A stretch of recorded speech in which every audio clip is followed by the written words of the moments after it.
Hi everyone, Kathy Beltran with Sacred Dance for Trance. I am super excited, and you guys know that I'm going to be because of the fact that I've been trying to schedule with Mr. Scott Milligan forever. So I definitely wanted to introduce him as a physical medium from the UK. He is just out there, and he's going farther, which is wonderful for all of us. Everybody welcome Scott Milligan. Thank you so much, Kathy, for allowing me to be a part of your mission of sharing thoughts of the spirit in many different capacities. And thank you for your patience. I know, obviously, that you've asked for a little while, and my life has just been a little bit ups and downs emotionally and things like that. So thank you for your patience. And I always believe that things happen for a reason and happen at the right time. Well, I will tell you why they happened at this time. As far as for me, had I interviewed you in the very beginning, my questions would not have been very good. As I'm growing, my questions are getting better because of the members. And so, you know, this is a group endeavor. So this is a beautiful part about it. But first, I want to mention some things about Scott. You can connect with Scott at scottmilligan.net through his website. He also is going to share a little bit about certain things that he's doing. So I want to bring up the whispersofthesoul.co.uk. This is a yearly event. And if you can share a little bit about that for the members. Absolutely. It's over the Easter period in the United Kingdom. And very dear friends of mine who are part of my home circle called Nick and Stephen, who own Banyam, they once a year do this event called Whispers of the Soul, where they bring together myself, Eileen Davies, and other tutors to be under one roof for a special time that we can then share in different layers of communication, going from the healing states to mental mediumship to alter states to trance and physical, and allowing the students the opportunity to sit in that power, to kind of do exercises, as well as be part of demonstrations and student demonstrations as well. It's only a short period of time, and in a short period of time, how can we teach a subject which is limitless? But it's about exchanging a power. I'm a great believer that as we sit and talk to one another, something kind of awakens within us. So being in this beautiful place where the dead have found their voice, it exchanges a power. And as you leave the building, you leave with something else with you. I'm a great believer that we cannot teach mediumship because it's something which is very natural and it's part of your unfoldment. But what we can do is encourage you to take you to the very doorway of your unfoldment. And then it's up to you to then step forward into that. Because mediumship is a life journey and life is endless. And mediumship to me is like a muscle. You have to work at it. And the more you work at it, the stronger it becomes. But it's allowing the spirit world to have the voice first. Because for me, the spirit world comes first. No, that's very beautiful how you describe that. So I have interviewed Nick. And so if you guys haven't seen Nick's interview, go ahead and check that out. And you do have a lot of events at the Banyan Retreat. So that website is banyanretreat.com. And you can check out everything there as well that they offer there. But I will tell you that I live vicariously through Sandra Champlain and Kaz Dukes. I just love when they tell me all the stories that they've experienced with you. So Miss America. I also want to bring up another event that's coming in. We shared it in the group, but this would be through spiritcommunication.com with Allison. And if you could share a little bit more about that for the members. Yeah, absolutely. This is a first time ever. I believe first time ever, especially in our field, where physical is concerned, is that we are going to offer a series of classes online through Alison, as created like with Zoom, a conference where we can share thoughts and experiences, and I will go through the different subjects of like what's the difference between mental and physical, the difference between overshadowing and transfiguration, alter states to trance, and what direct voice is, apports, materialization, and also kind of give you kind of history on the subject as well with the mediums of the past, as well as taking through people through exercises of building the relationship between the power and yourself, which lays the foundation. So when you go back into your seance room, you can sit with this kind of approach. Then that helps to quieten the monkey mind, but then allows the other world to draw close and to see if the potential is there.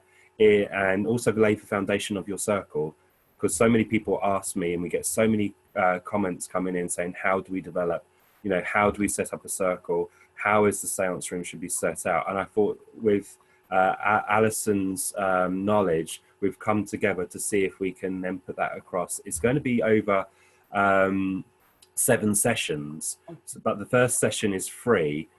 So you come along and they last between, I think the first session is between an hour, maybe an hour and a half. And then each session after that is about 2 hours long. And in that time, obviously I will speak, give you an exercise, but also give you homework. But then there'll be time for questions and answers and going through experiences that way. So that's a really great thing to do. I mean, because most people can't get to where you are at. That's so it. Yeah, doing that online, it's going to be wonderful. So definitely check it out. It's spiritcommunication.com / Scott Milligan, I believe. I think so. And so definitely if you want to sign up for that free, is it the first one is free to? Absolutely. Absolutely. And that's that, you know, the whole idea and ethos of what we are doing is to encourage people to go and sit. And the sitting in the condition that I sit people benefits all facets of mediumship, because the power is the same. It's only when it moves through us, that's when it becomes individual. And that's when you may have someone who has ignited the flame of healing, or ignited the flame of the altered states or mental mediumship, or so on and so forth. So it's the same power, but it just expresses itself through us in a different capacity. Oh, yes.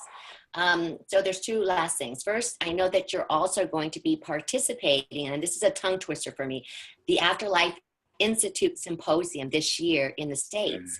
Can you share a little bit about that? Well, it's something which is, again, very, very new. And thanks to Miss America, who's Sandra, but I call her Miss America. Thanks to her, she's enabled us to come to this symposium. We're going to have about 850 attendees. They're looking at, and possibly more. And it's a time in September where, again, people from all over the world come and share. And my area is obviously sharing mediums of the past, because that's something I'm very passionate about, as well as development of physical mediumship.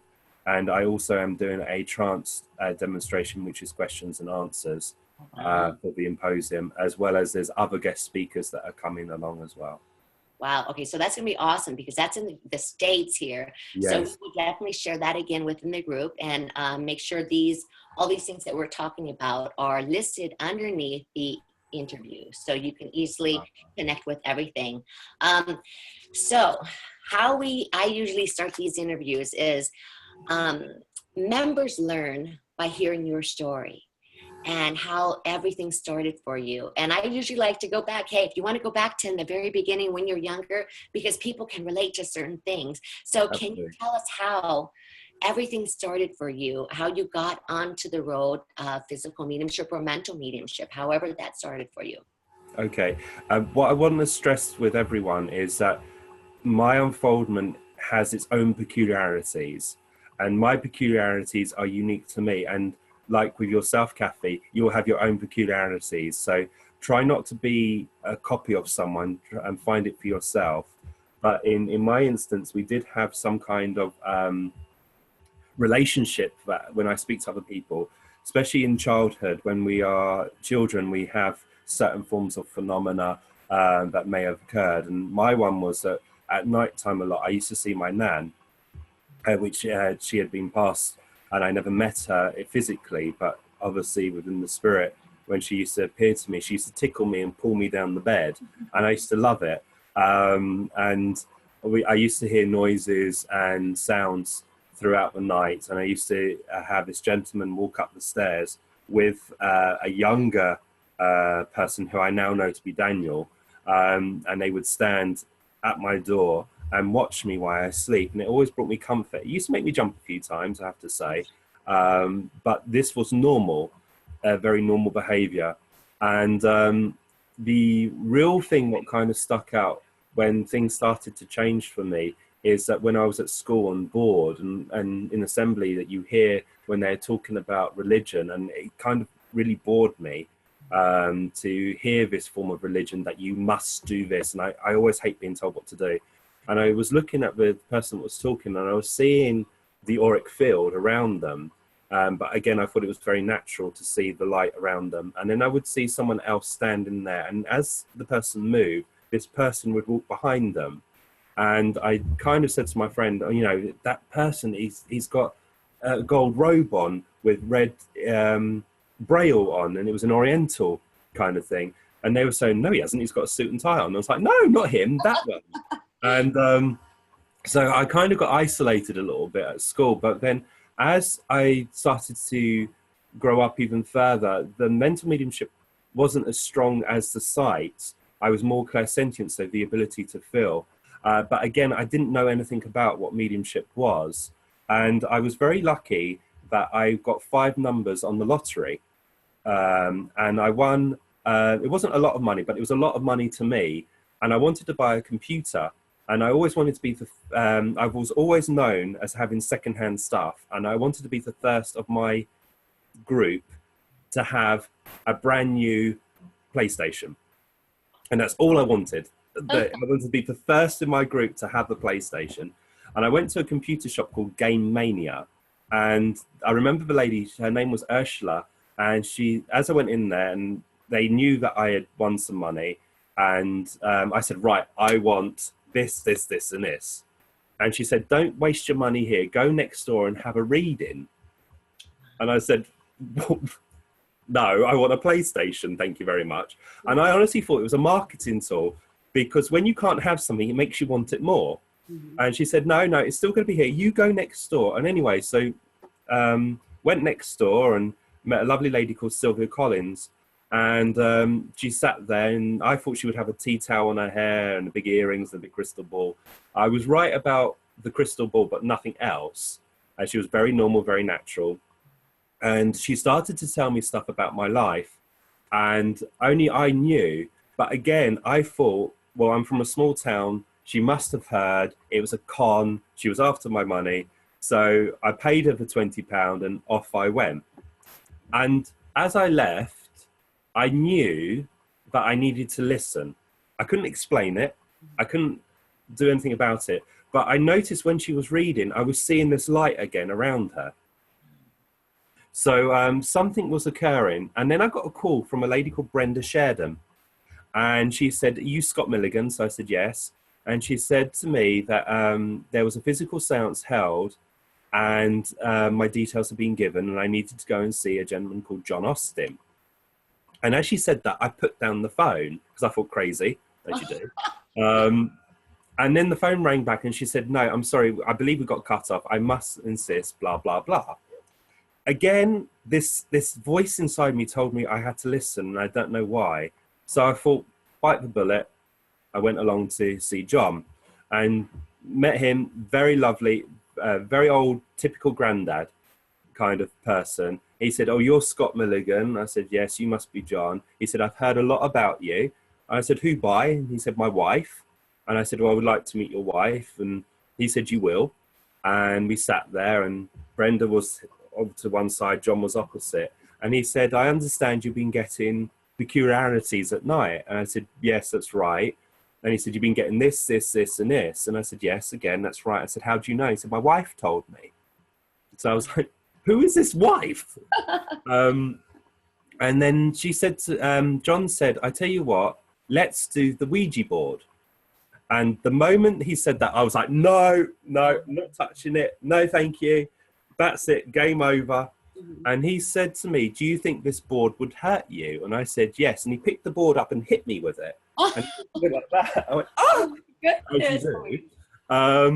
And he said, that's the only thing that's going to hurt you. Now put your finger on the glass. And we put the finger on the glass, and I was getting more and more angry because this guy had just hit me. And as I was sitting there, the glass moved very, very quickly, and it spelled out Milligan sit. Milligan sit. And I said, when? It went, spelt out now, now, now. So we took our hand off the glass and I walked into the seance room, which was a front room, very plain, very simple. And I sat there and nothing happened. Absolutely nothing, because I didn't know what to do. He said, just sit there, close your eyes. Nothing. And I honestly thought he was crazy. So I said, right, thank you for your time. See ya. And he said, go and see my medium work, the medium that I trained. So I said, okay. And Brenda took me to Colin Fry's house. And Colin Fry was known as a TV medium, but actually was known as a physical medium. And I went into this room and Colin was there, and there was about 35 people, 30 to 35 people. And he turned around and said, oh, you must be Scott. And he said, I've heard so much about you. And I said, who by? And he said, John's wife. And I was like, again, who? And not tweaking at this moment that John's wife is now in the other world. Didn't tweak at all. Didn't get that. And they started tying him to a chair. And I started getting nervous. And bear in mind, I was 15. So I'm getting nervous.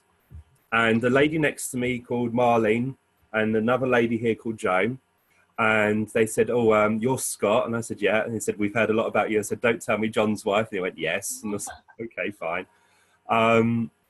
And by that point, I noticed that Colin was tied to a chair and the door was sealed up. And they turned out the lights and red light was on. And now not everyone knows that I'm scared of the dark. So I've started to panic. I wasn't told what to expect. I was told to sit there and be quiet and sing when I was told. I went, okay. This curtain went round him and the light went off. And by this point, I am now panicking, as you do. And unrealizing to me, the microphone, which is recording the event, is here. So everything I'm whispering like this is being recorded. Oh my goodness. And we started with Drunken Sailor. And when we got to Hooray and Up She Rose, this trumpet, this cone, which was in the middle of the room, levitated in the air, which I was a fine specimen man, screamed, grabbed the people either side of me, and they told me to sit still because I'm now doing this. Mm-hmm. And Marlene on this side said, is that you, Charlie? And the trumpet stopped in front of me and went like this. And Marlene said, I'm so excited, it's Scott's first time. And you can hear me saying, shut up. Shut up. Like this. I actually used a little bit stronger words, but I said, shut up. And then this voice came out from the corner saying, is it, mister? Let me get my legs. And I was like, pardon? And you heard this child materialize and run out the cabinet. By this point, I'm hyperventilating because I'm petrified. And this child had grabbed hold of my hand, not fumbled, but grabbed hold of the hand. It was small, it was warm, it was human, and said, nice to meet you, mister. God, you got big hands. And he kicked my feet and said, you got big feet and all. Oh my God. The moment I touched that hand, the fear faded away, melted away, absolutely went. It was like a new person, a new wave of emotion touched me. I felt love. And this child ran back into the cabinet, and out came this old man, old voice, said, good evening, ladies and gentlemen, I'm Alec Guinness. And you can hear me on the tape saying, who the hell is Alec Guinness? And this voice came back and said, young man, I was always known as Obi-Wan Bloody Kenobi. Which I then screamed out and I said, oh my God, the force is strong with you. And I said, can you sign this piece of paper because my dad won't believe me? And he said no, which I thought a bit rude. But I realized then later that Alec Guinness didn't like doing autographs. So it was a kind of a bit of a double-edged sword. Anyway, the seance continued and someone had personal communication. And Colin's chair lifted from the corner with him on it, floated in front of me and dropped. Wow. And completely, the whole room went bang as this chair fell. I've screamed, as you do. Oh. Light came on, and there was Colin right in front of me. Oh. I ran out that room. I phoned John, and I said, I want to learn. Oh. I need to learn. And that's when he said, let's form a circle, go away for a month, learn manners, and stay close to Colin. And in that month, I was able to sit with Colin on a number of occasions and see extraordinary things through his work. And then on a Wednesday, on the 2nd of May, I was taken to John's house. I was tied to the chair. And as the lights went off, we had bangs and raps on command. On the 11th sit-in, we had a voice in midair over there. And then we had nothing. Absolutely nothing for 2.5 years. Oh my goodness. And for 2.5 years, we had nothing, but the circle still sat. We still developed the power. And then all of a sudden, I was aware of a voice deep within me saying, yes, yes, yes. And it was getting louder and louder, stronger and louder. And it was coming from like my gut, and it felt like it was coming up, and it felt like it was going through my head. It was in front of me, it's around me, and I couldn't move beyond this word, yes. So I just thought, I'm going to say it. So instead of me saying yes, it came out yish.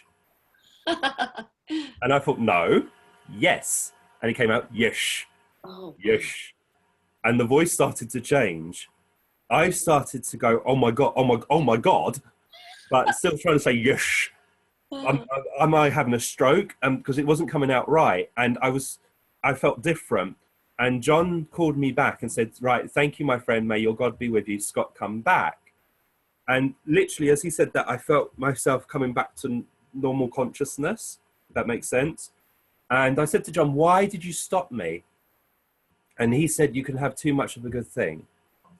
But the voice also said, when it said yes, yes, it said, now I come and speak to my brothers and sisters of the joining of our world and yours. And it was out my mouth before I could think about it. Oh my goodness. And that's how the voice was found. And ever since that moment, I can't shut them up. I cannot. And that's how we started to build up our friendship between myself and my team. And that's how really the trance started. There's different degrees of the trance states. And there was times when I was more conscious, and there'd be times when I was more out of it in those days of unfoldment. But that's how it really started. Oh my goodness. Okay, so being 15, this was definitely, not too many people get right into physical mediumship or trance at 15 years of age. No, you were like, it was meant to be for you to go down this path, and they had to hook and bait you really good to get you. They stuck a fork in, I was done. But I honestly believe that people come into this at the right time, and I needed to be in this movement at that time because Colin was still doing physical, but he was just coming to the tail end of his work. And I needed to see him work. I needed to experience the voices, to experience the many forms of phenomena. Then obviously, I became very close friends to David. I needed to meet John, who was 87. And I needed him very close within my life and in my development. So I believe things happen when they're meant to happen. And I just reached that stage of maturity. I was under the title of John's as one of the youngest at that time of sit-in. But he always said, keep it to yourself. He said, you don't need this unnecessary pressure. Sit and develop, sit and listen, sit and become one with the spirit. Wow, that's beautiful. But that was John. Well, I do have a question from what you were sharing. So you were seeing auras back then. Yes. Are you still seeing auras now? Yes, I do. I see, first of all, it's very common that you see the first layer very close to the head. That is very common. And once you start to see it, I believe that more I sense. And as I sense, it then creates the color. So when someone is sitting blending, when someone's working, I can look at them and I can see the baseline color starting to manifest. And as that starts to manifest, it kind of gives me a doorway into their development. And sometimes when I go into the doorway, that's when I'm aware of the control that's working with them. And sometimes the control will speak to me and say, tell my medium to go deeper, or focus on the breath, or talk about this. And then I try through their inspiration to give them the support. Wow. But with the auric field, a lot of people have misunderstandings with the auric field. They may start to see pink and purples. These are the outer layers. We should go to the primary colors first, and that then shows what the gift can manifest. When we look at people, especially where physical is concerned, we look within the auric field to see if we see the color red. And the red is dominant within the auric field, and depending on where it is will depend on the nature of the ability, what's going to unfold. Because red can also be anxiety, stress, it can be bereavement as well. So we have to be careful when we're doing a spiritual assessment to look at the auric field to see where the red is. So we don't give someone the wrong information, because that can impede a form of their development as well. Yes, you know, there's some interesting research being done right now with auras, cameras, and I do find that interesting because I have studied some of the of the aura and what the meanings of the colors are. And so when people get like a red and are told, oh, you're angry, you have this going on, and it's no, it's not that at all. So interesting, so very interesting with that. So you look very, very young. And so you're 15 years old. How long have you been developing as a physical medium? It's 20 years now. 20 years. I'll be 36 this year. Oh my goodness. And the only reason I look young is probably because lighting. And I sit in the dark very often.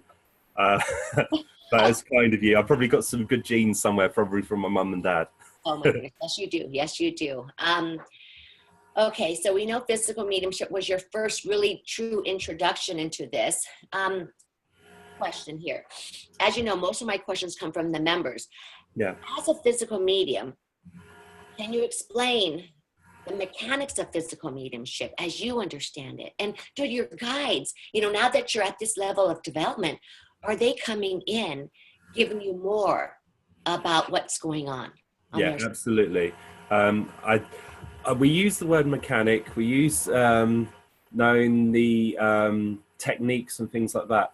I like to just say it's a natural unfoldment. And what I knew then has changed because the spirit world's learning as we learn. So it's constantly unfolding. But where physical mediumship is concerned, there is a difference between mental and physical. Mental is a medium that stands there and through their senses represents. With a physical medium, that everyone around that medium can hear it and experience it. Now, what happens is that as my mind starts to blend with the unseen world, it causes my body to create a vibration within the auric field. The spirit world then steps close to the auric field and they bring a power. And once these two powers kind of mix, it causes a stimulation for my body to produce ectoplasm. And ectoplasm is a very natural substance. It's plasma. Everyone has it. A physical medium just seems to have an abundance of that. Sometimes a physical medium can produce it, and if it just comes out and it does nothing, it just sits there, it's known as teleplasm, and it's devoid of life. It's only when it starts to move and it starts to be manipulated by thoughts, either by the thought of the medium or the thought of the spirit world, that's when it becomes ectoplasm of life. So the spirit world are then able to then temporarily cloak themselves within the substance and become as solid as you and I. Then we have what's known as direct voice, which they will form a voice box. Normally it comes from the gland systems. So my one gets pulled from here and from the back of the neck. I do believe it also gets fed from my nose, because if I wake up and the voice is talking and I'm able to engage with the voice, I can kind of convey that my nose is running. And also, if I'm awake and the voice is speaking and the trumpet's up at the same time, I can feel the rod coming from the stomach area. And I only know when it's out is when it touches something, it sends a vibration back to me that I know that it's moving. And sometimes they pull back the curtain so I'm able to see either one trumpet or two trumpets in the air, and then the voice is talking, and that can be quite fun. Because if the trumpets are 2 to 3 meters away from me, that way, and 3 meters that way, and the voice is here, and I'm still talking, it's good evidence for people to know the distance away the phenomena is. But with physical mediumship, you do not have to be a medium to be partaking in the demonstration. And that's the beauty of what we do as communicators. Now, when people say, what do I do? And I say, I do physical mediumship. So they say, you're a physical medium. I like to say I'm a seeker of the truth, because I'm constantly seeking, because there are other areas of my mediumship which are manifesting, and it's about encompassing the whole. And this is what I find which is beautiful for what we do, because as we sit for the physical, my mental mediumship is developing. My mental mediumship then strengthens the trance and physical, so it's vice versa. So it all kind of works in one with one another. And that's what the spirit world have taught me recently, that as we sit, even though we may not appear seeing results, we don't know what's happening behind the scenes. My home circle is completely different to my public demonstrations. It's chalk and cheese. My public demonstrations is that I'm showing you what we can do and what they can do. In our home circle, we build upon what is there. So in our home circle, the group of people sit and sing and they forget about me. And for a good hour that they're singing to create the vibration that I need to kind of refill that reservoir of power. So when I work publicly, the other world can draw upon that reservoir, and I'm able to sustain the link for between anything from an hour to 2.5 hours. Wow. So really it's like a mediumship battery then. So absolutely.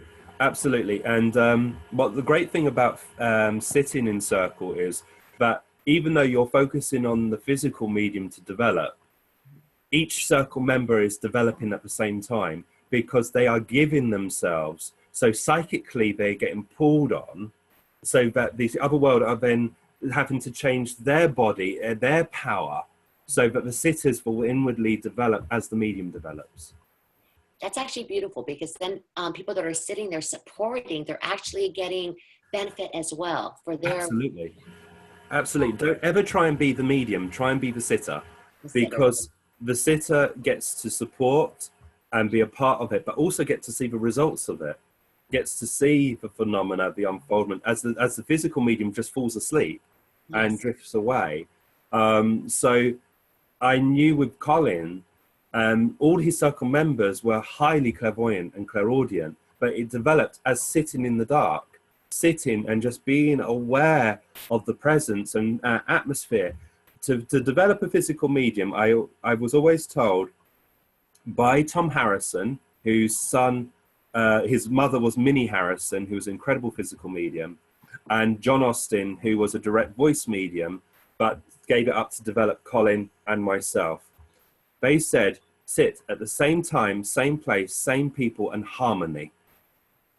Harmony is key. For us to invite our friends close to us, we must have harmony. Because you know yourself, if you go into a room and there's been an argument, you don't want to be there. If you go into a room and you've got someone who's very egotistical, who's like the ego's always hungry but never full, you don't want to be around them. So you have to leave all your troubles at the door. So you create a sacred space, a home circle that the other world can then work with. Yeah, you know what? A circle is the hardest thing to have a harmony with. It is so hard. I've heard that from so many people. That's like the downfall. If you don't have that, you're not going anywhere. That's it. I wanted to ask you, when you first started producing in your seances and your circle, the ectoplasm, how did that make you feel the first time that happened to you? And did you ever have an experience where you got hurt by it? Oh, massively. Right. If I explain, and if I could just go back to one last comment about the circle, people saying having a physical medium is rare, and it is, but to have people who are educated enough to develop that medium is even more rarer. People who want to sit solely for the good of the spirit and not wanting the trumpet to lift or anything like that. But I was very fortunate in my circle. I had a loving circle, an experienced circle, an extremely experienced and powerful circle leader who was a medium in himself, so he knew how our unfoldment was going. And one time I was sitting there and again blending with the other world, becoming aware of the influence drawing close, and I was aware of like a cold hot water bottle and a cramping sensation on my stomach. And as this coldness got more intense, something started to lay on my lap, and it was warm, and it slid to one side, and as it slid, it was pulling, and I was feeling, even though I was kind of in an altered state, I was still quite conscious of what my environment was, but still in the arms of the spirit. So I was in between that state, and I was aware of this thing breathing and moving down my leg, and you heard like a splat noise on the floor, and you heard like a dragging as it was going for the trumpet. And as it got to the trumpet and it pulled, I felt it pull on my stomach. So I was like, oh! And that's when I was becoming more aware something was really starting to take place. I was aware, because let's be honest, and we're all adults here, when ectoplasm exudes, it can exude from the orifices. So it comes from the ears, tear ducts, nose, mouth, the gland system around the neck. It can come from your nipple, your solar plexus, your belly button, but also from your toilet area. Oh my goodness. Through the palms of your skin. And when it came out the toilet area, which is not a pleasant thing to speak about, but when it came out, it felt like you were sitting on slugs. You felt it moving, but the more you were paying attention to it, the more you were being pulled away from the arms of the spirit world. So you had to kind of get used to this feeling, just go, oh yeah, they're working, and try and stay with the spirit world. And that's the hardest point about doing the alter states, is building the power and the relationship and being held without this getting involved. Wow. Oh my goodness. That sounds amazing. but there's so many stories I can tell you about like Colin going through the brick wall in the seance, the elephant materializing, the parrots materializing, through my own work in light, being taken over the sofa with the chair and being dragged up the wall upside down, just for them to display that they can do it. But I ask you, believe not a word I say until you experience it yourself, because that's the most important thing that I try and get across to people. I can tell you everything that I've seen, and I wish to share it, but believe not a word I say until you have it yourself. Well, I can imagine how it would be. But the people that I've talked to that have witnessed this, I absolutely trust them.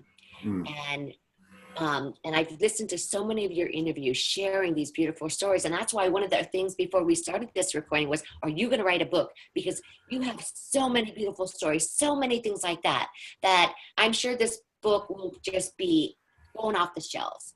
I love hearing your stories, listen to all the different interviews and the wonderful things that have you've experienced within that. Amazing. It's amazing. But let me go back to the question. Did you, a lot of people get concerned about the ectoplasm. They're told, don't touch it. Don't touch it. You could hurt the medium. Have you had that experience of being hurt yourself? I have. I thought I was invincible up until it was the 14th of November. Was it 14th of November or 15th? It was either 14th or 15th of November, 2014. And I remember it well.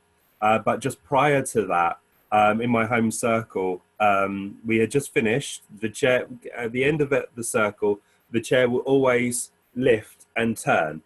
And normally when the chair drops, I can feel a shudder through my body, which then indicates to me it's breaking down now. And they drop it because they break the power, which causes people to do that. And then the energy in the room dissipates very quickly. I come out the alter states and that's it. And on this occasion, the chair had lifted, dropped. They called me back, absolutely fine. Darren turned on the white lights. So red lights come on. Now this is white light. And we didn't dim it down. So it was bright light. And I've gone, ah. And as I've gone like that, my nose started to pour with blood. Oh my and I couldn't tell you the pain. It was just like, you know, when you do a belly flop in water, Yes. It was like that, but on my face. And I've gone back and I just started to bleed. And my circle leader was so happy. And I'm going, why? I'm like, oh my God, I'm bleeding. And he's going, oh, I'm so pleased. And I said, what? How? He said, because it shows you're developing. It shows that you're becoming light sensitive, which means the mediumship is growing. Wow. So I was like, oh, cheers. So that's amazing. At the end of each circle, he'd be like that. You're not bleeding. So I was like, oh, great. So going back to the November one, I was a demonstrating medium at the Arthur Findlay College, and I was teaching at the time as well. And because it was close to Christmas, what we decided to do was to do a Christmas tree seance, which is where we put a Christmas tree in the middle of the room and we put presents underneath it. And the spirit children then go over and they open and they tear the presents. And I used to have a glow-in-the-dark rope, which I wrapped around the Christmas tree. So it's a point of focus for people. And I was quite robust within that time of my work that I was showing ectoplasm in light. So on this occasion, as they were doing it, the first thing, as we started to open and as the other world started to manifest and show their presence known within the Alpha Finney College Library, my control Daniel said the light's too bright on the rope, and pulled the rope off and put it down by the side of the platform. And on this occasion, you heard a dog barking. And as the dog was barking, this guy had picked up a rope and threw it at the sound of the dog. But it had gone beyond the dog and landed between Eileen Davies and myself, who was in the cabinet. The ectoplasm recoiled. You heard my control, Eric, saying, "Everyone be quiet. He is hurt." And then they called me back. I came back, and the only way I can describe was like if I said to everyone in the room, "There's £50. If I lay on the floor, the first person what makes me scream by kicking me in the stomach wins the whole money." It felt like everyone had kicked me. I got up, I got upstairs. I was very dizzy. I was disorientated. I felt incredibly sick. And as I took my seance top off, I had a burn about that big on my stomach, which a lot of people see when we do the seances at Banyam. We show the picture. And it was a very large burn. It blistered, but when it's across your stomach, going from a seated position to a standing position, pulls, so it teared. But the most concerning thing, that was something I can deal with. The most concerning thing is that the moment I closed my eyes and opened them after that seance, I wasn't aware of the other world. The other world, so I assumed, even though it took years to develop me up to this point, it took a second and it sounded like they destroyed the whole work. So I did the seance. I was pretty much in bed for most of the next day, but I had a class to teach, so I got up to teach. Felt very tender. I had to do another seance. I did another seance. It wasn't as strong, and I needed to go back into my home circle. So I got back into the home circle. The controls have said they found the area of weakness, and they are now dealing with that area of weakness, so it wouldn't happen again. Wow. Oh my But God. I saw with Colin, I saw a time where he almost died in the seance. I saw it twice. One was the trumpet moved, and you would sit there, and you wouldn't hold hands at that point, and the trumpet would come down and tap you on the back of the hand. On this occasion, the trumpet tapped the hand, and someone thought they should take the trumpet. So they grabbed the trumpet and pulled it, and you heard Colin whimper. And then you heard the voice of Magnus, who was his principal control, said, "Close immediately, take everyone out the room, but these people remain." And I was one what was to remain, along with David Thompson and a couple of others. So we got everyone out the room, sealed the room back up. And Dr. Offington, who was one of the controls that worked with Colin, materialized. And we said, "What's wrong?" And they said, "He's on borderline of having a stroke. We need to operate and intervene now." So we sang. So we're singing and singing and singing to create the power. And then you heard a bang. And it was like, "Colin, come back, Colin, come back." And when Colin came back, when we were able to put the lights on, all from both eyes was just water, blood just kept on coming down. And he didn't have a burn, but he felt very unwell. So we took him from the seance room up round to David Thompson's house, and we sat with him for about an hour, giving him a coffee and giving him food and making sure he was okay. On another occasion that I sat with Colin, it was a Christmas tree seance. Funny enough, we seem to die a lot. Physical mediums seem to die around Christmas time.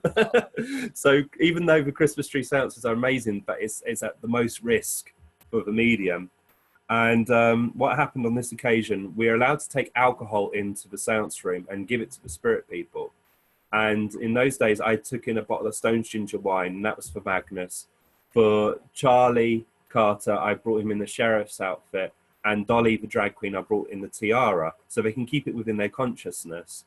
And Charlie materialized, and he was going for his drink on the floor.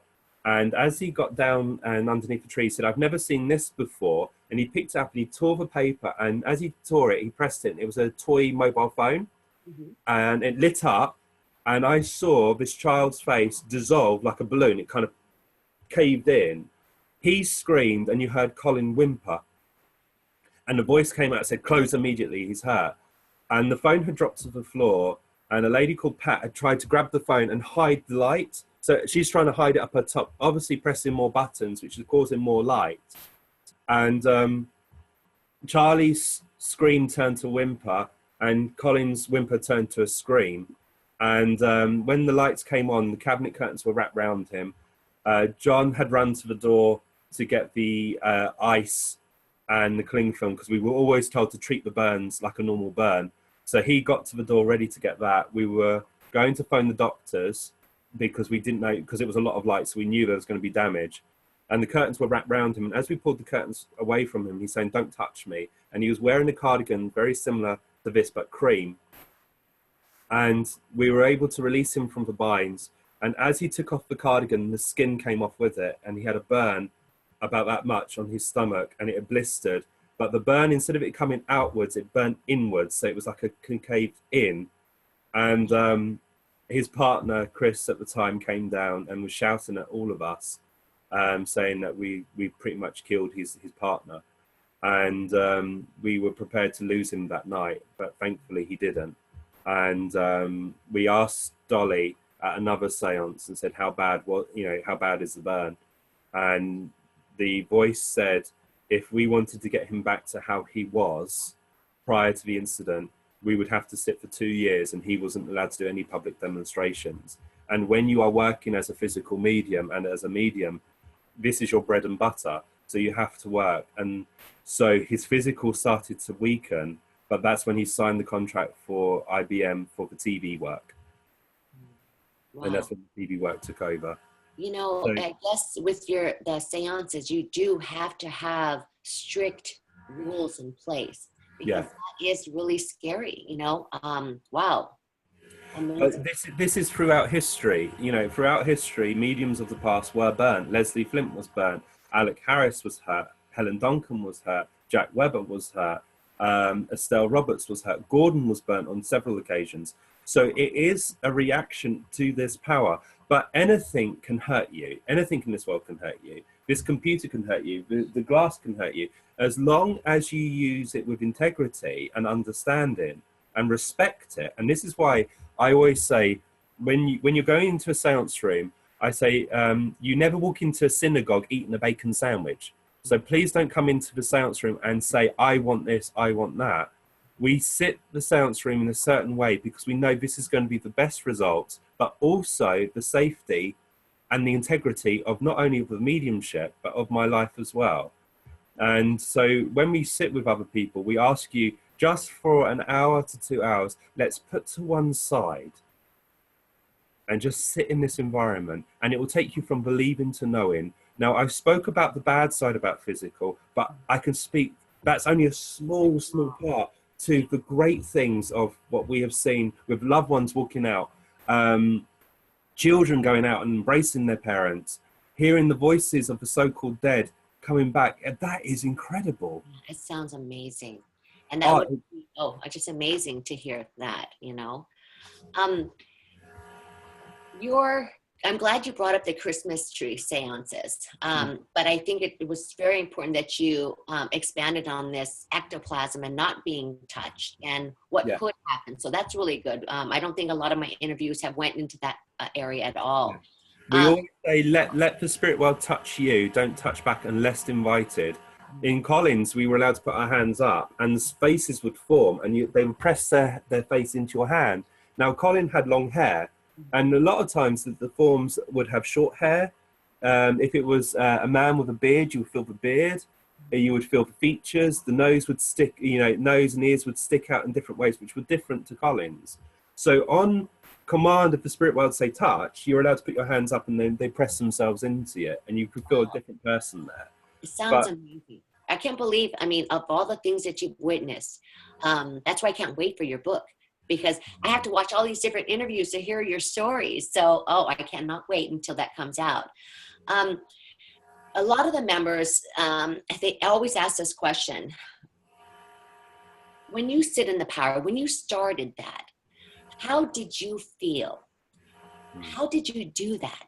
Most people just say they just sit, or some people say they meditate, but what is sitting in the power, and how did you do that? How did you feel when you experienced sitting in the power? I think you've got to realize with the power, you are the power. You are it. So you're already in it. It's just learning to move your mind from logic to the possibilities of something greater. Now, I move into the power through prayer, and I'm not talking about prayer for protection, because I never ask for protection, because I don't necessarily agree or believe in it. But that's only my view, because the other world, I've never experienced the other world bringing any harm to us. It's the living that bring the harm, not the so-called dead. But for me, through going through a prayer of very simple saying to, for instance, I would say, dearest divine and infinite spirit, as we assemble in this your sanctuary, I come to you empty-handed. May your love blend with my mind, so that I can surrender and fulfill the need of all. As I sit to serve your world, I hope I serve with integrity, with love, truth, and honesty. If it is your desire, be with me, as I love you forever. And I would use something similar to that. And even as I'm talking, I'm aware of the influence now of Eric drawing close, saying, well, yes, you know, that kind of atmosphere. But I'm very conscious of him here. I'm very conscious of an expanse in my own awareness. So therefore, I've moved into a power. I didn't have to go through any form of unlocking doors or opening up or anything like that, because you're naturally open. It's just moving your mind. So for me, if someone asked me, how do you move into power? I would use the wonderful phrase, you're the medium, you tell me. And the reason I say that is because then it helps you to go back and speak to the spirit people. If you have the monkey mind, then meditation will help you, help focus. But you need to have the fire within your mediumship, and that's the power. And the power moves you. It connects you with everything. Glyn Edwards was probably one of the best people who explained the power to me. Is about inviting the spiritual world to blend with you, but then asking the universal power to then blend with you, then you are connected with all. And at that time, it was beyond my understanding of what it was, because he kept on saying to me, how are you getting this information? I said, I just know. I just know. And he said, so you're working with the power? I said, I don't know. He said, go back and ask it. What intensifies it? You know, I ask people, where do you feel love? And some people feel it in the heart, some feel it in the chest or lower down or so on and so forth. That's where your soul resides. That's where your power is. So take your mind to that area and then do your prayer, then the rest will follow. But I can easily say to you now, if you wanted me to go into the altered states, and it takes me probably about 5 to 10 minutes to blend, what I would say to Eric, here I am. Let's have a party, blend with my mind. But if it's Daniel, it's different. I say, all right, fella. And I can hear him in my head saying, yes, I'm working. So I don't engage with him. Or he say, yeah, I'm all right. How are you? And we kind of talk. And the more I talk to him, I start to drift into his arms, and then I fade away. Beautiful. But it feels like when you're in the power, it feels like you're held. It feels like everything around you is still and you're held. And that's the power. That's what I call the power. You know what? As a feeler myself, it's very hard to articulate. I can go with the feeling of what I'm, I'm never going to be able to express it the way you have. But when I go sit, I just feel this great love come in. And that's as far as I can get. I can't articulate. I just know it's there, this beautiful power. And that's exactly what it is. But you do make it sound so beautiful. You do make me want to go, okay, as soon as I'm done with Scott, I'm going to go sit, because he makes it so beautiful. You mentioned Eric, you mentioned Daniel, and I know of Morningstar. Who are these people that you're mentioning? Right. The three boys that I talk about, is Eric, Robert Johnson, Daniel, and Morningstar, known as Dullknife. Now, these are the principal voices.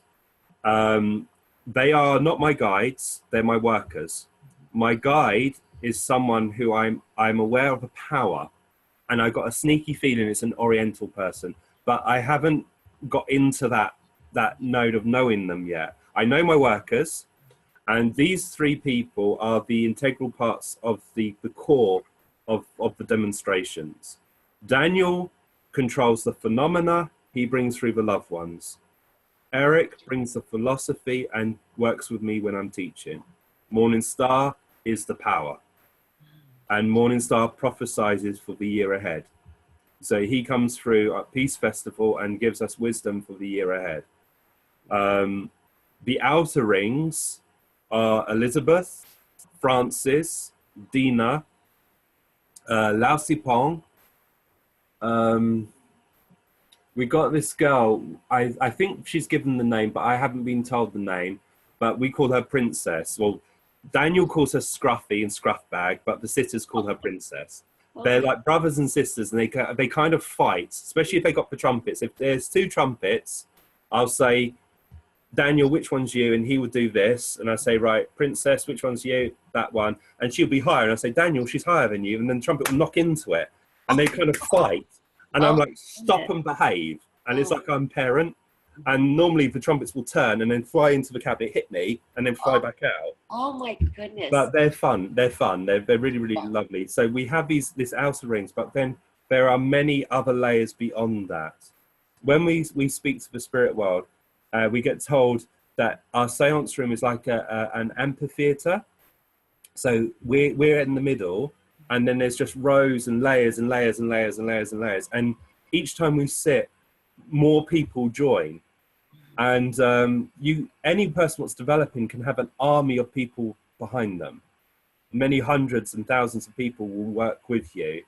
And especially as you're developing, your control kind of says to the other world, my medium's developing, come and try them out. And that's why sometimes when you wake up and you're developing, you think, I'm going to try art, and I don't know why. And that's because there's an artist that's drawn close to you, and they're trying to express themselves. The art may not work, so as that spirit control pulls back, your guide then says, right, come on, you're a healer. You try and work with my medium. And that's why so many people through their development go, I don't know why, but I'm drawn to healing, or I'm drawn to art, I'm drawn to physical. It's maybe because they're seeing if the potential's there. Wow, I love how you explain that. But Daniel, Eric, and Morningstar are my friends. Eric will say, I am not your guide, I am no one's guide, I am a friend to all. And he was one of the first voices that ever manifested, because in the early days, we would have Morningstar speaking, but then he would only speak very briefly, and then he would withdraw, and then Eric would speak. But when we asked for the question of, what is your name, or who are you, my mind would assimilate the name Teo. So over time, as I started to surrender more to the influence and get deeper, Teo's name turned to Theo. And then on one night when they had complete hold, Eric said, my name is Eric Robert Johnston. I am now the voice of many. So the two names that were simulated were Eric, but it was just my mind trying to create a name for them. And Eric has said the names are not important. It's the message that we bring is of importance. So I call Eric friend. And he said, if I'm a friend, I can work with anyone. Wow. Where if you're a guide, I cannot work with someone. Wow, beautiful. Yeah. Interesting. I know that you've worked with some well-known mediums and some that have crossed over, that have, been your earlier start. Have any of these mediums from the past come through you? Yes. In your mediumship? Wow. That must be amazing to have that feeling, to know that those people that have, that people know, that are the pioneers, have come through you. That must be an amazing feeling to be. It's very humble, and that's why I'm very passionate about remembering our past. You must remember, as spiritualists, we must remember our past and honor our past, because these mediums stood in times when it's not so acceptable. Now, thank God, and thank their hard work, we are able to stand and be recognized in government as a religion, as an organization. But the mediums of the past, who we have had tested, I was very fortunate enough to know Maggie Han, who's Helen Duncan's granddaughter. And in the Arthur Findlay College, we were getting this, in the early stages of the voice box, this very broad, stern woman speaking, but were kind of not going for the SNU, but wasn't speaking too happy about the SNU. And the voice then manifested and said it was wee Helen.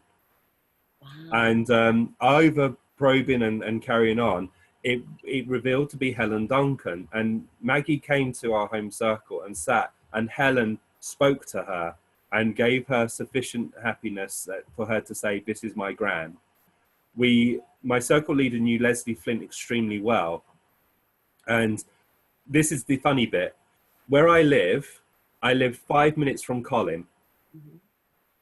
2 doors up from Colin was David Thompson, another physical medium. 20 minutes south of Colin was John Austin, who was circle leader but a direct voice medium.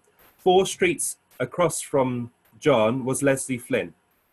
Oh my goodness. 20 minutes north of Leslie, there was Joan Averson, another direct voice medium.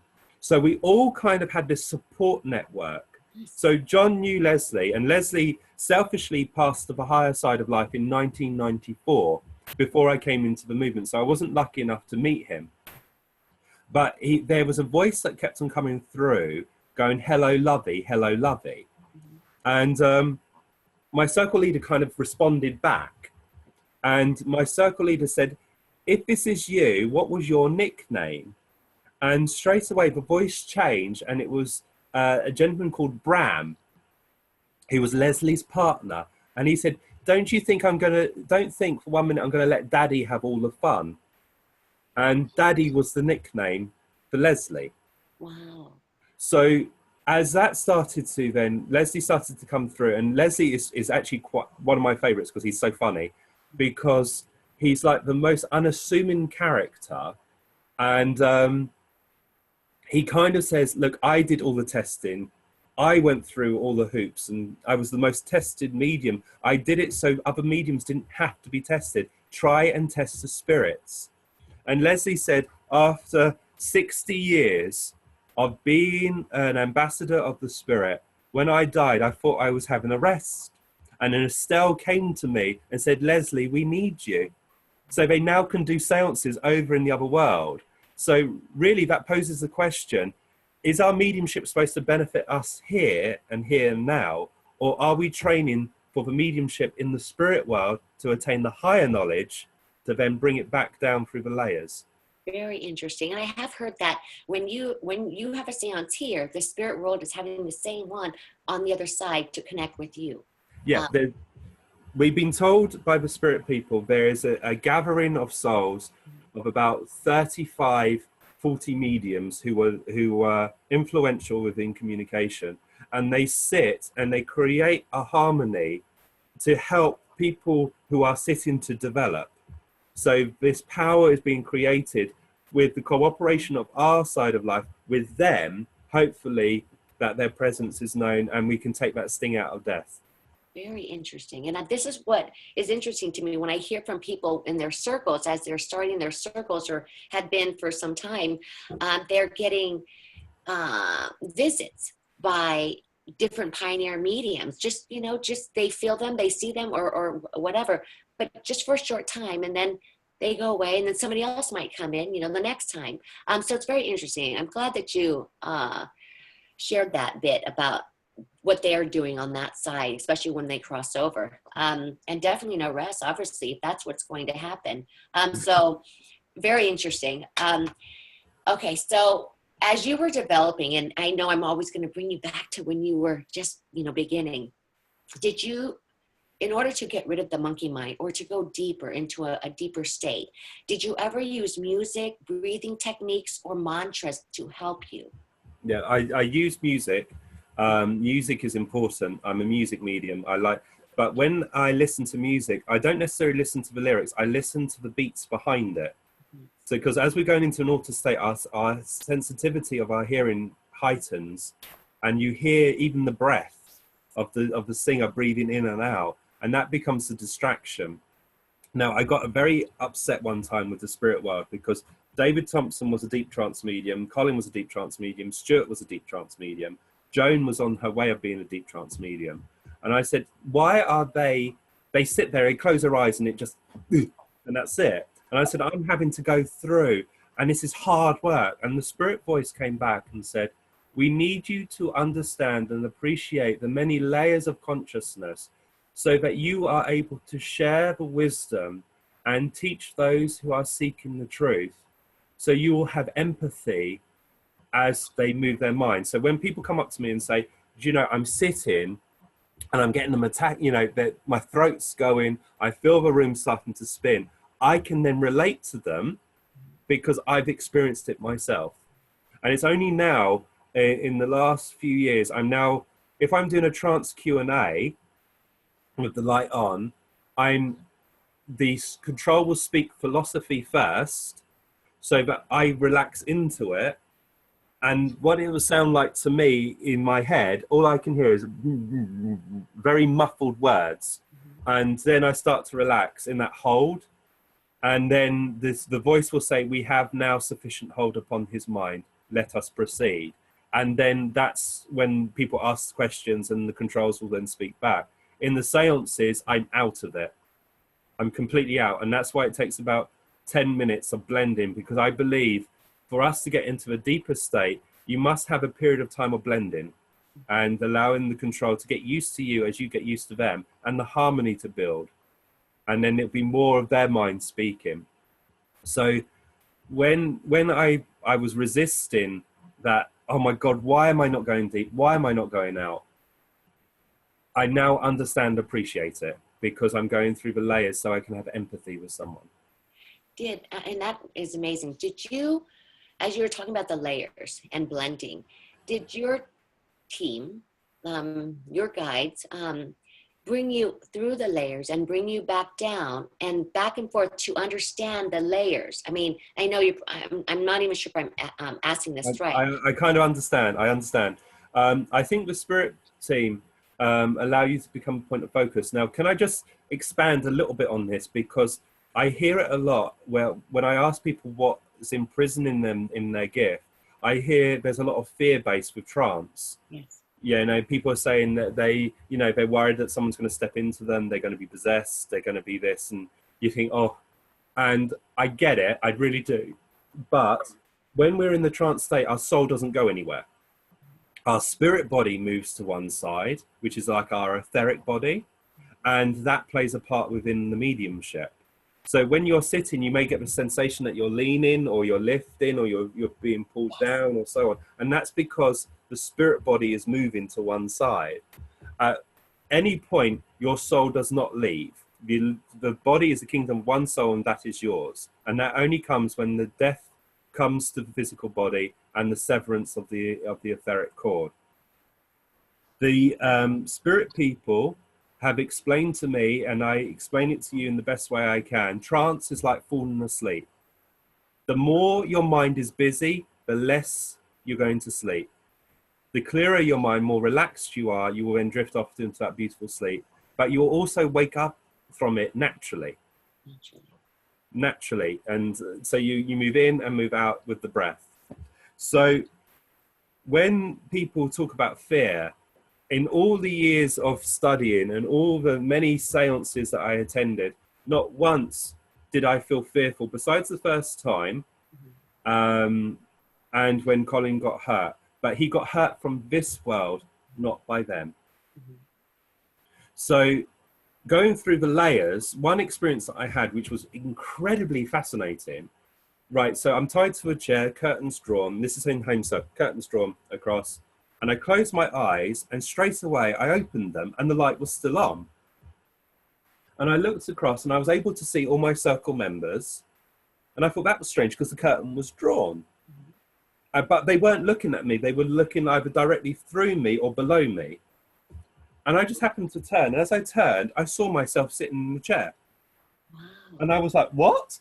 And then as I recognized that, I then had a flash of me over there, looking at me in the chair. Yeah. So now there's 3 of me. 3 of you. But I'm now moved, my conscious mind has moved over there. So I'm not seeing, you know, once I realized there was 3 of me, it was a flash and I was over there, looking at me. And that whole process felt like it lasted 30 seconds. Mm-hmm. And then all of a sudden, I got myself a bit panicky, going, oh my God, this is happening. I'd come back and an hour had passed. Wow. It completely passed. And while I was in that state, the voices were talking. Interesting. Unaware of it, completely unaware of it. But over the weeks that followed, I started to become aware of what was being said. Because everything what's said through the mind leaves a footprint.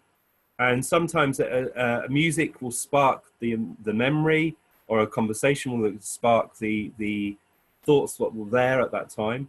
Mm-hmm. So yeah, it's interesting. You see colours not of this world. You know, when you're in the altered states, you can see colours not of this world. You hear sounds that you can't ever explain.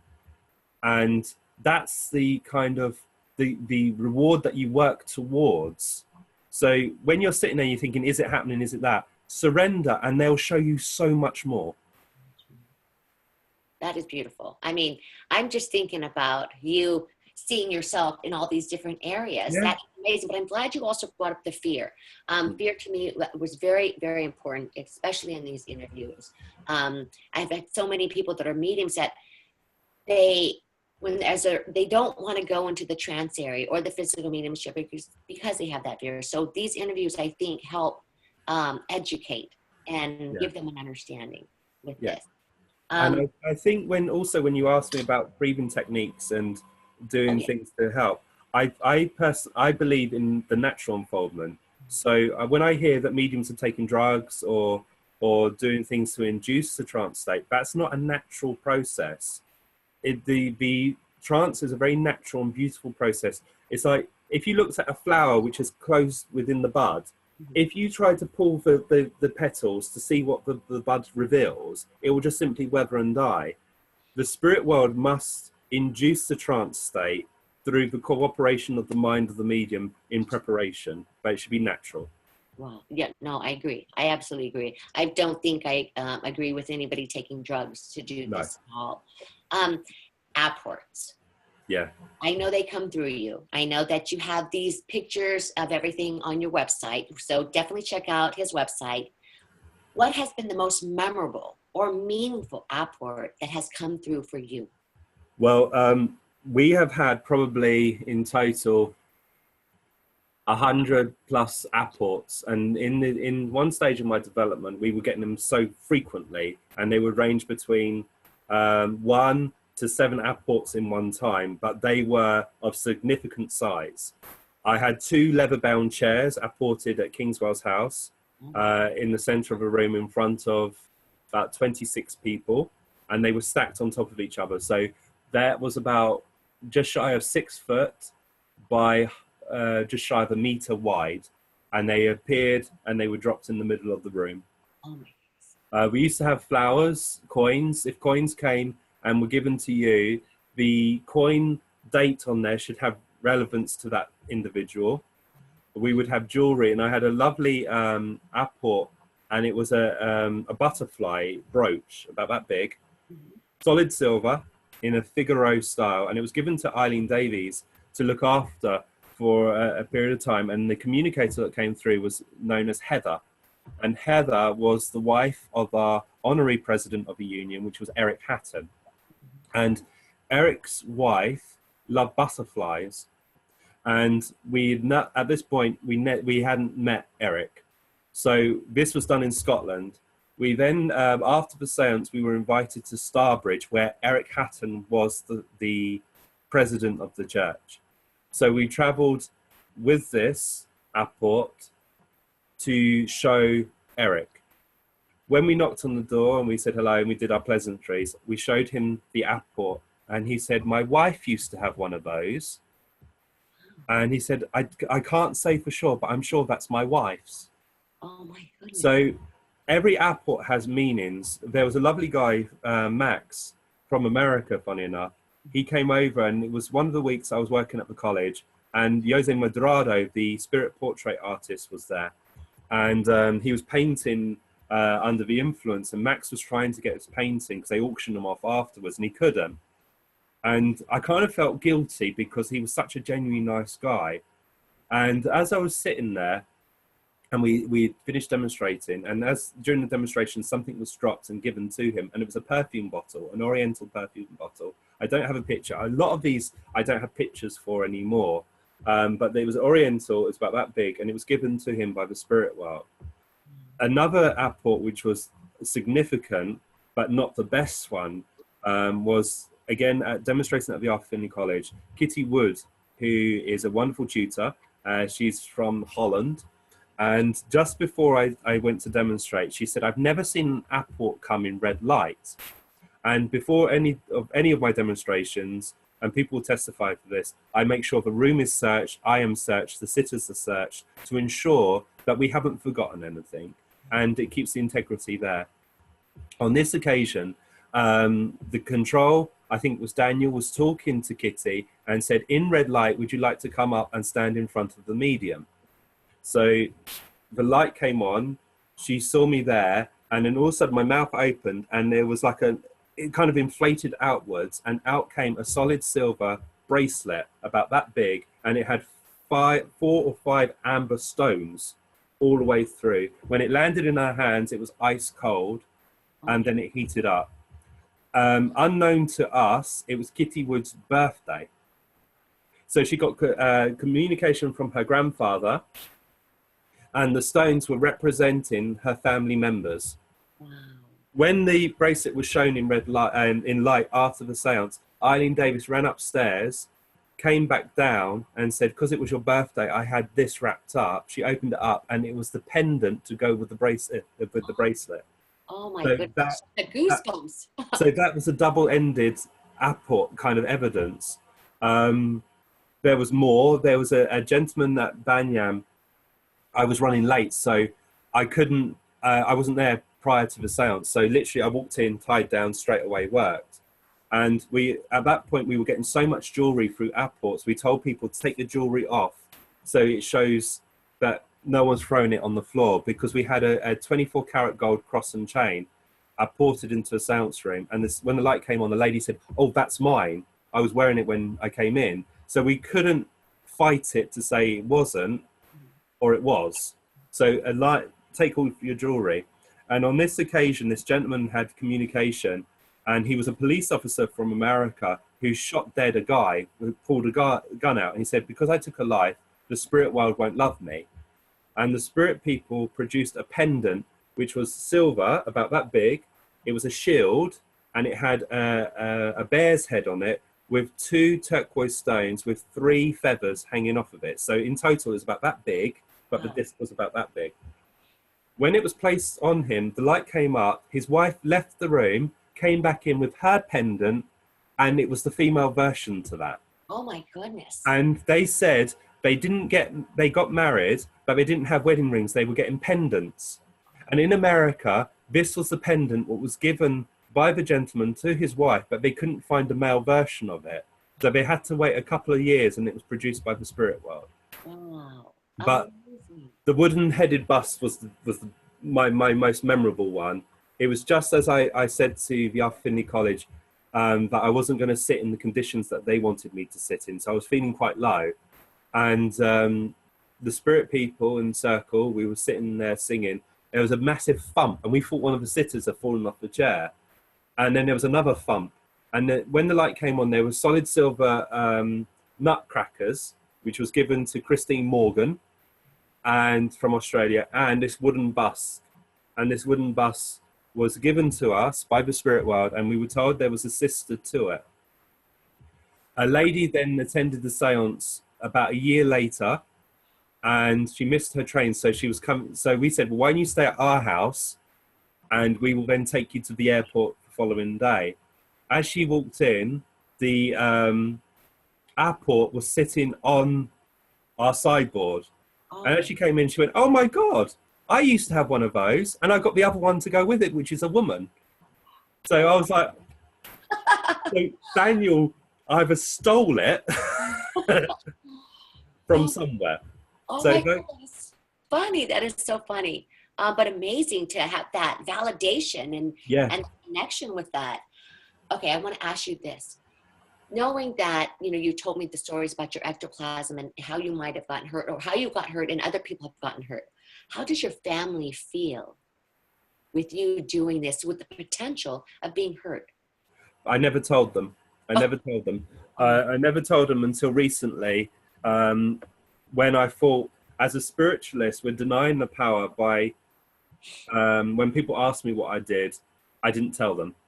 Because I was kind of hiding it. And I thought I shouldn't be fearful about this. Now, don't get me wrong. I don't stand in the street and shout about it. If someone asks, I then tell them.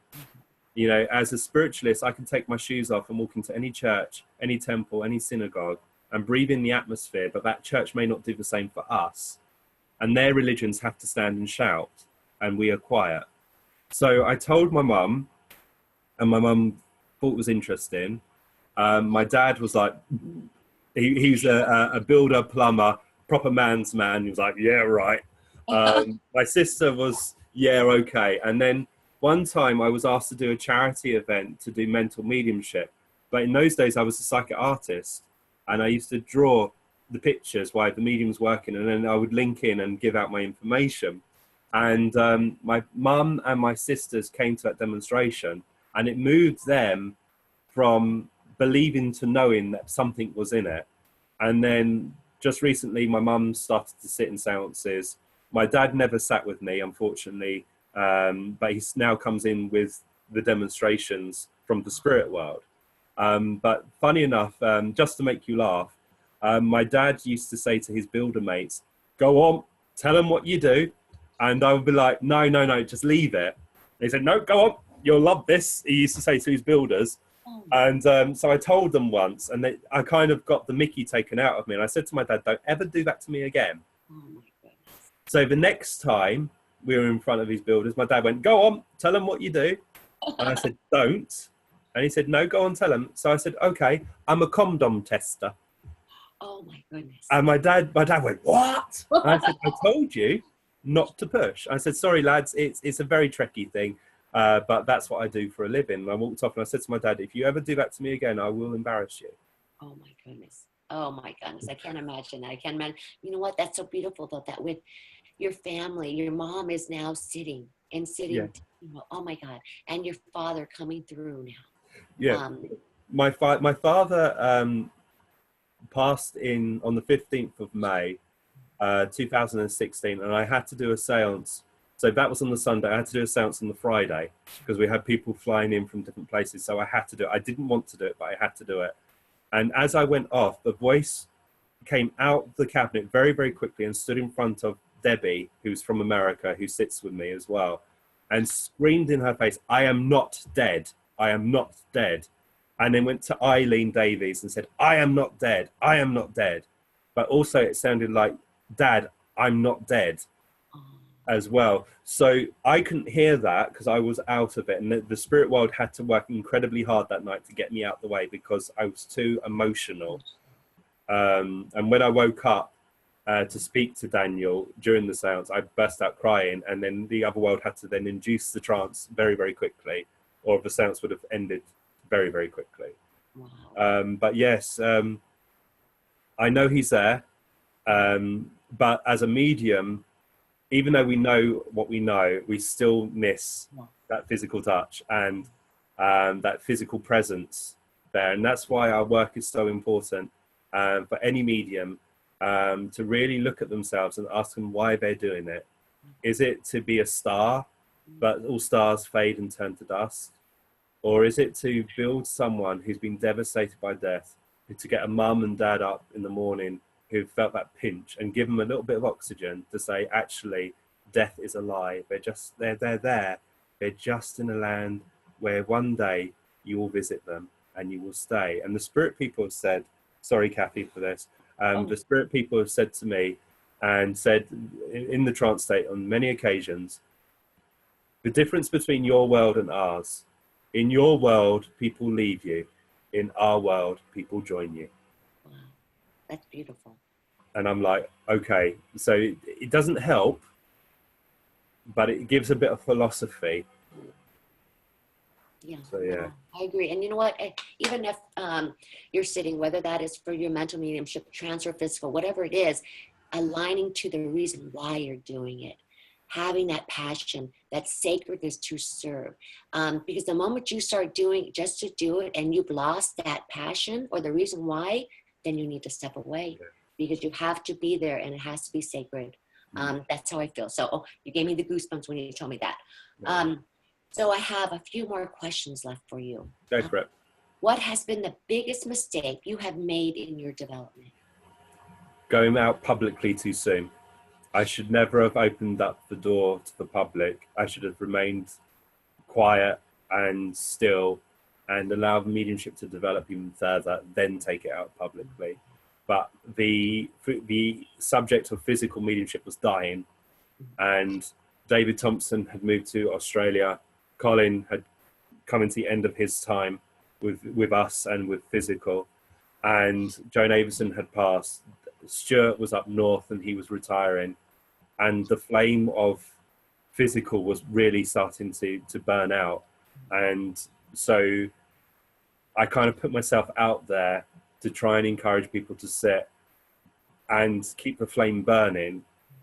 But if I could do it again, I probably would have given myself another 10 years of training before I went public.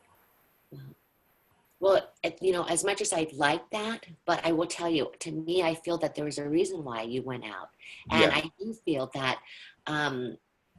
like, the reason I do the interviews is to get that understanding, that education out there for people to know that this is another beautiful way to serve. And so with you feeling that it was, you know, the light was extinguishing, you were meant to do that no matter what. And from that, you've learned, you've grown, you know, so, but yeah, a lot of people say that. And even within our group, a lot of people question, should I post this picture of my circle?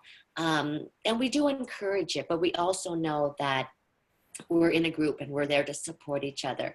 But we do want to educate them. So somebody might write something, oh, this is a picture of transfiguration from my circle, and it's not. And so that's where we come in and ask in the interviews more, or have people come in with education. So that is the beautiful part. I also want to protect the members, so I don't always approve things. And we do them on the side. If we don't forget to hit approve and not decline. Sometimes that has happened. But I think that's very wise, because there are circles out there, and I don't want to put it down, or that who are not doing physical in the right way, are paying lip service to what we do and playing on the vulnerable minds of people who are genuinely seeking that comfort. And that's why within our seances, we always push for evidence and the voices. Yes, the trumpet may move and the drums will bang and phenomena takes place, but that's not what it's about. It's building that power and allowing the spirit world to exercise that muscle, then say, right, the power's right. I have your mother here, your father here, your son, your daughter. And so other circles that I see and witness who say they are doing physical, it isn't physical. And that's kind of diluting the sacredness, and our history is being washed away through people not understanding what we are doing. And that is extremely dangerous, because I believe in everything we do is that we will be answerable to this, but in the other world. And I don't want to have a family member come up to me when I pass over and say, you use my name in vain, or to be met by Gordon and said, you allowed this to happen on your watch. That I would be mortified. And Eric said to me, and I used a little bit of a phrase earlier, he came to me and he said, do you think you're special? And I said, I don't think I am. And he said, do you desire to be a star? And I said, I don't know. And he said, if you desire to be a star, then you will, but all stars will fade and turn to dust. but those who contribute it to humanity will live forever in the hearts and minds of your tomorrows. And that philosophy of him saying, you've got to really think of why you are doing this. Why do you want to represent us? And Eric is very stern, but very loving. But he's stern because he says, if you become big-headed, my boy, I'll certainly slap you down. But he also charges people in my circle, like Nick and Stephen, that if I start to use it in vain or start to become big-headed or started to be arcanistic, they would put me back in my place, because I cannot work without my circle. They give me the power. So if my circle stops sitting, my mediumship level's off. So really, I can't do what I can do without the love and support of the people that sit for me on the Wednesday. I believe it. I mean, absolutely believe it. What has been the most difficult thing to overcome in your development in the beginning, if you can remember? Patience. Patience. I bet. Belief, because you can believe in the spirit world or you can know. And there's two different things. Believing gives room for doubt. Knowing, you're concrete, you're solid, you're there. And it's believing or knowing. And I kept on thinking, yeah, I can't explain this. But if you were asking me now, what's the hardest thing to overcome? It's people's demands and expectations. People say to me a lot of times, you should be sitting in light, we want it recorded, we want this, we want that. And I kind of say to them, don't you think I want that as well? But what people don't know, which is only starting to come out publicly at certain points now, is that we've investigated the mediumship very rigorously, and we have photographs, we have recordings, we have a 2.5 minute recording by the thermal imaging camera of ectoplasm. We've got some phenomena in red light which has been captured, but we don't want to put it out there yet because it's going to put unnecessary pressure and people will have expectation. One woman came to my seance and said, I want to see the Native American in red light, please. And I was like, ah! And I'm trying to say to the people, there's a lovely seance saying on my seance room door, he who enters expecting nothing shall not leave disappointed. And so people's demands can imprison the medium. I remember, and let's be a little bit controversial if I may, I remember a couple of years ago, there's the Truth campaign and everyone's getting involved, and I support it in the fact is that we have to rub out rot. But when you go into the seance room, when you hear the voice of your loved one, it moves you from believing to knowing the integrity, but the feeling and so on and that behind it. And certain mediums were jumping on board and said quite publicly, the spirit world's an intelligence, they don't need darkness. Which I then respond and say, no, the spirit world is an intelligence, they don't need darkness, but the medium does. The medium's body needs that. And one of the persons what said it was a psychic artist. And I said, through your work, you need pencil, you need paper to express that power. But the spirit world's an intelligence, they don't need that, but you do. So having people's opinions pressed upon young minds who are trying to develop, I believe you listen to the spirit world and you hold that sacred to you. Hold it sacred. Don't allow this world to sway you. And don't try and impress people or try and make it work. Your job as a medium is to create the condition, and then the other world will be able to work through you. I love how you said that, as far as it's not the spirit world needing the darkness, it's us. It's you as a medium. I've actually not heard that. So well, look where you were born. You were created within the womb of the mother. So you were created in darkness. A tree is created within the seed, in the darkness of the earth. All life came from darkness. But when it was ready, it was able to step into the light. And when people say, well, Gordon was able to demonstrate in light, Alec Harris was able to demonstrate in the light, Estelle Roberts was able to demonstrate in the light. Yes, but they started in darkness, within the darkness of the seance room. Then the spirit world introduced the light over time. So when we say to people, just be patient, and all will come. Wow, I love that. I mean, I love this interview, but I have just one final question for you. Yeah. Do you have any advice on how to go deeper in trance to let your guides have more control? Stop worrying. Stop worrying. Okay. Stop worrying. The more you worry, the more you want it, the more you wish it. These are stones being thrown into a stream of power, and you're blocking that stream.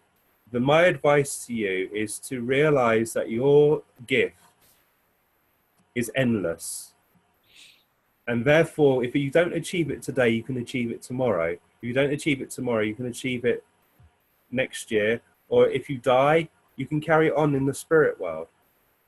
So your mediumship carries on. Wow. So allow time to be your friend. Make sure your circle are not pushing you. You know, a lot of circles, they think they're helping when they're saying, hello, friend, we can hear you, come and speak to us. When the medium's blending, don't. Do that in the mind. So your sitters should be sitting, singing there and saying to the other world, here I am, take from me what's needed. You know, may our love build that bridge, and say that within their mind. And if they become aware of the influence, say it through the mind. And the other world will capture that, and then they'll start to blend deeper with the spirit, you know, the mind of the human here. Because if you were blending and I said, oh, I can see you there, friend, come forward, you will hear it, you'll get excited, oh my God, something's happening, and you start to think and you start to push back. You know, many times when we've spoken to the spirit people or see the spirit people, we see them, and then once we acknowledge them, they disappear because our logic kicks in. If we could just remain like that pane of glass, we're then able to then have a conversation through mind by the spirit world. Beautiful. So my advice to you is to learn a very English word, sod it. Who cares? Who cares? Who cares? If it happens, yeah. If it doesn't, yay. Because what's at the heart of all of this, sitting for the spirit world is the best thing. If you are able to have contact, if they are able to dust your consciousness and speak to you, that's the cherry on top of the cake.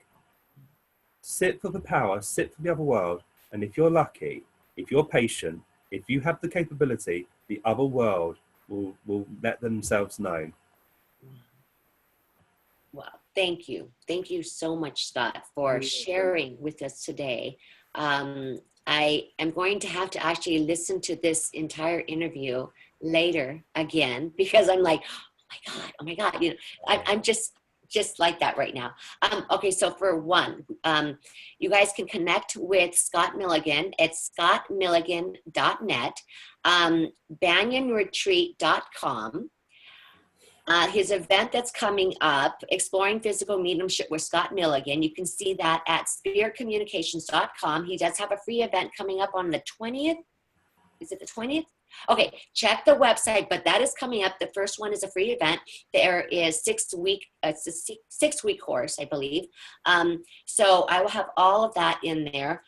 And again, thank you so very much, Scott, for finally being able to, I finally got to speak with you and share all your knowledge with everybody here and what you're finding important, definitely to share in the group today. Can I just add one thing to this, Kathy, please? Because people ask me, why do you do this? Okay. And there's a number of reasons why I could say to you, but one sound specifically sticks in my mind. A husband and wife came to a demonstration of Collins, and part of my duty was to place people within the room. These two people walked in, and I didn't know them, and you didn't have to be gifted to know that something had gone catastrophically wrong within their life. I put them at the furthest end of the room because they weren't known and they had never sat before. So I don't know how they're going to react, but I sat them next to each other at the furthest end. Colin came in, sat in his chair, usual practice, made sure he was all right, tied him to the chair, curtain was drawn. And as the curtain was drawn, I'm going to change the person's name just out of respect for the person. This voice came out and said, Mum, it's Simon. I know what you're planning to do, don't do it. This woman at the back screamed. And the voice said, Mum, I know what you're planning to do, don't do it. And at this point, he's now materializing, walking across the room. You try and tell a mum and dad to calm down when they have felt the sting of death. My job is to ensure that Colin is safe. Mm-hmm. I'm just about to close the circle because this woman is becoming hysterical. Dolly, the drag queen, has materialized in a sequin dress, has walked over and sat on me. I felt the dress, I felt the hair, I felt everything. The moment she sat on me, I knew it was going to be okay. This lad spoke to his mother for about 15 minutes. They hugged, they kissed. They spoke about the bike, that they had to sell the bike and go to Australia. And this boy had turned around and said, I've been to Australia, I've seen it, blah, blah, blah. Dolly has risen from my lap, walked over to the cabinet, and there was whisper, and he said, Mum, they're calling me back. She said, don't you dare leave me again. He said, Mum, I've not gone anywhere.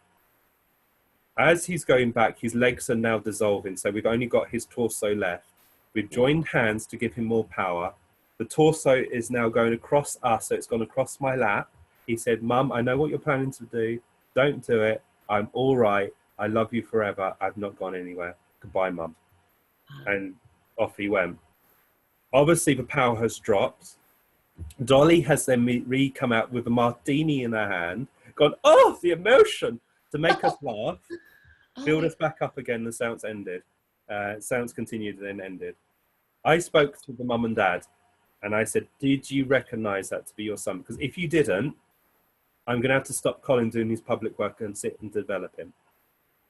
And she said, yes, my son had a massive hemorrhage, and he died on a Friday night. One of the evidence that the boy gave, he said, Mum, do you remember when you cut my hair short back and sides?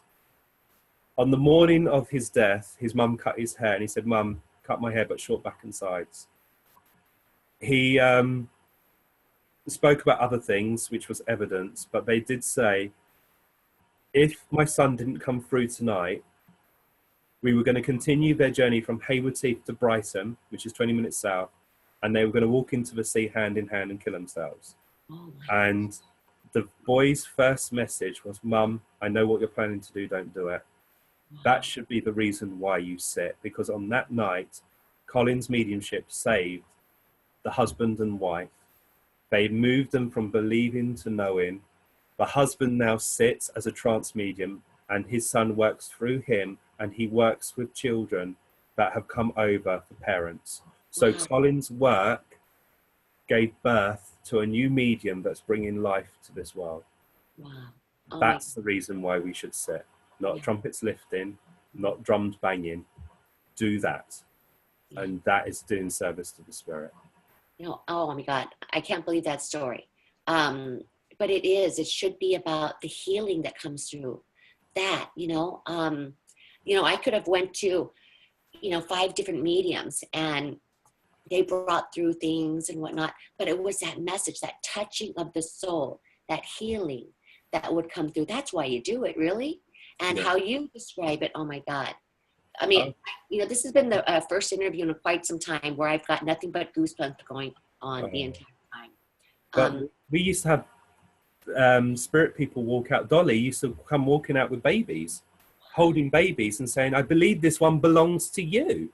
Oh. And so the mother was able to hug the baby, kiss the baby, and the baby was playing with it, and the seance would continue. So at the end of it, the grandparent would come through, or the husband, or whoever was over there looking after the baby, and said, right, give them the kiss or give them the hug, and then take the baby back. But if the baby kept on coming back, the baby would grow up. So the last one that I really remember was, I got to call the woman B, if that's okay, again, because I haven't got a permission to speak about this at this moment. But her son was going to school in the spirit world and said, Mummy, look what I've made. And she was handed a piece of paper, and throughout the seance, she'd be talking to her son and playing on the floor with her while the seance continued. The light would come on, and there was a piece of paper drawn with Mummy, Daddy, and the boy, and sunshine and everything. there was no paper, there was no crayons in the room. Wow. So we used to get, this was every night. This was for 7.5 years, sitting every night. We used to see this and experience it. Wow. There's thousands of stories I can tell you. Oh my goodness. Yeah, and each one very moving. So this is why you need to write that book, Scott, okay? Because the stories that you have. But believe not a word I say until you experience it yourself. But I have no reason to lie to you. I have no reason to fabricate this, because I'm going to be answerable to this. This was seen not only by myself, by others who sat in the same seances. I was just fortunate enough that because I was being trained, I was allowed to sit in every one.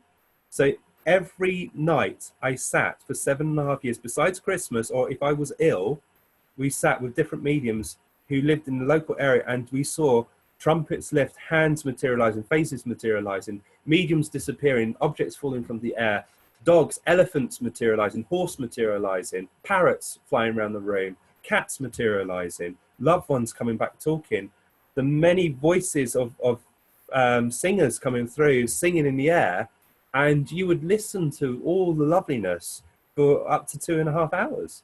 Wow. Amazing, just amazing. But it was normal. So I know that I've never been to one of the seances. I will tell you now, next year I am planning a trip. I'm picking up my 2 admins that live in the UK, and we're going to jump and go to everything. I need to experience this. Excellent. But one of the things I do is, like when you walk into a room, when you feel that energy, or when you meet somebody and you feel that energy from that person, whether that person's good or whatnot. What I know, and thank God I have what I call the superpower, but it is that, that radar. You have that radar where you can feel, even though I'm here in the US and you are in the UK, I can feel your energy. I can feel your passion. I can feel this beautiful energy about you. And you don't ever have to say, I have no reason to lie. I mean, I had that truth detector thing. But I feel I feel that love and the work that you do. I've heard it from so many people. And this is why I'm so glad at this point in all the interviews that you have come on and sharing these bits and pieces that have not been really expanded on in the interview.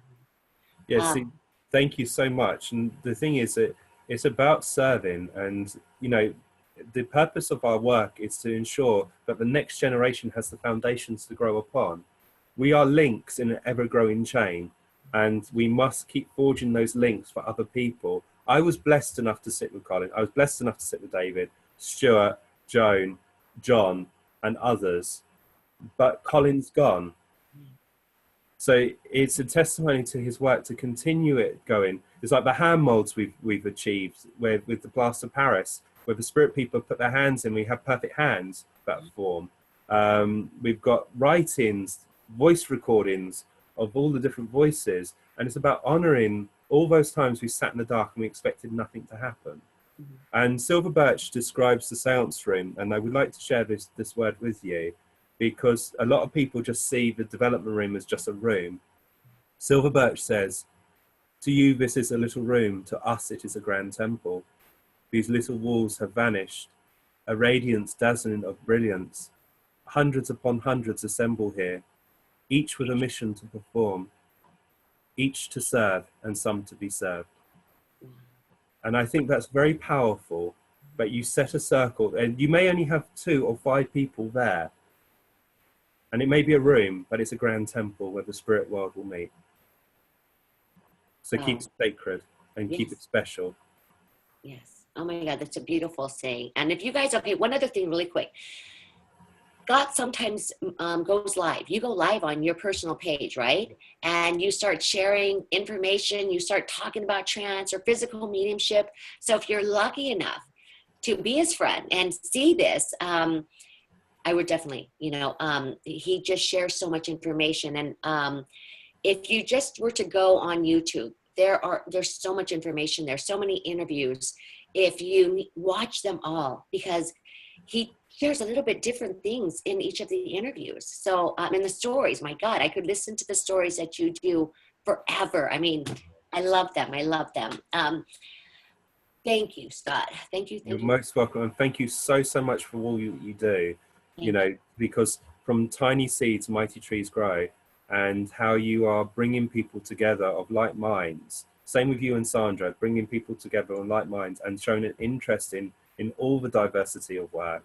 And it is important that we lay the foundations, and that's what you're doing. And the internet is the way that the world is moving towards, and you're able to then to touch as many people's lives who aren't able to travel, who don't want to go to seance, but they want to listen or to learn about it. So you in yourself are becoming a pioneer in this form of work. So I know when you said to me earlier, you know, I've never got to that point. You should always say, I've never got to that point yet, but I'm open to it, because energy will follow thoughts.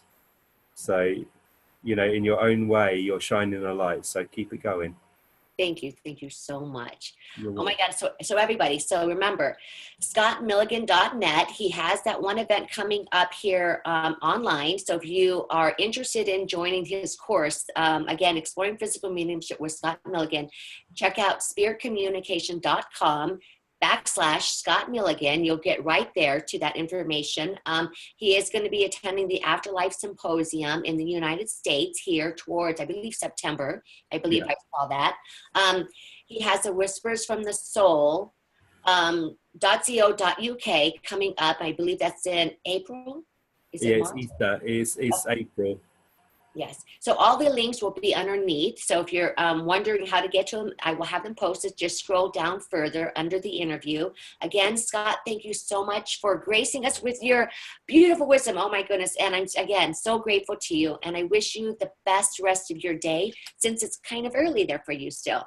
Yeah, it's just come up to 2 o'clock in the afternoon. So what I'm going to do is leave it shortly, and then I've got to go to work, because we own a shop. So I'm going to help in the shop the rest of the afternoon. So, and your seance room is there, right? Yeah, that's one of the seance rooms that we have, which is at the back of the shop, which is really cool. I love it, because it's something I can actually call my own.